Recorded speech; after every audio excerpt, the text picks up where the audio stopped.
Alignment of process improvement work across an organization, I guess, refers to when the same or similar processes are being used.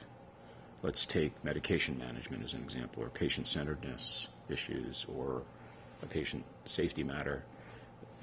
Are you getting synergy so that across the units they're all working together and if not arriving at the same solution, at least sharing what they're doing? This is very hard.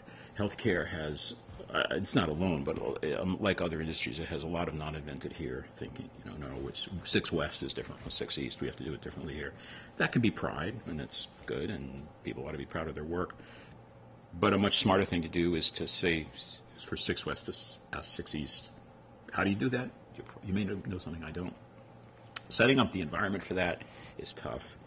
If it's top-down, the workforce can feel that the leaders are over-controlling. They're trying to be the boss.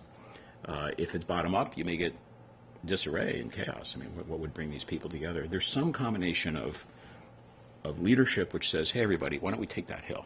So that there's an alignment of aim, which isn't so much command as it is speaking up for people. Don't you think that this is important? And then you have to create the platform for exchange, which isn't automatic, and that's really important to know, that the platforms, the cafeterias, the processes that allow me to find out that you're doing something differently from me, or to coordinate our efforts, they're not automatic. The leadership have to supply that. And in a very stressed healthcare environment, that can be, it can feel like waste. It isn't waste. It's investment. For the students or the workforce, you can do it. You can go to lunch with people. You can literally invite people to talk to you. But there is a leadership issue here as to whether we're going to set up a platform for dialogue and exchange.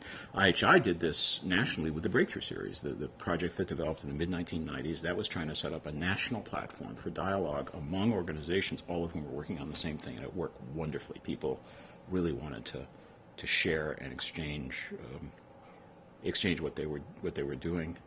The counterweight to that always is a story that I may have told it before, but it's I remember being in an intensive care unit in a big hospital, a famous one.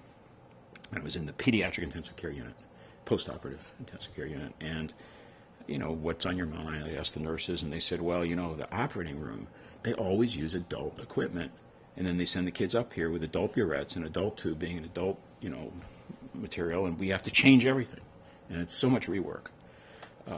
We really wish that they would just use the proper pediatric materials.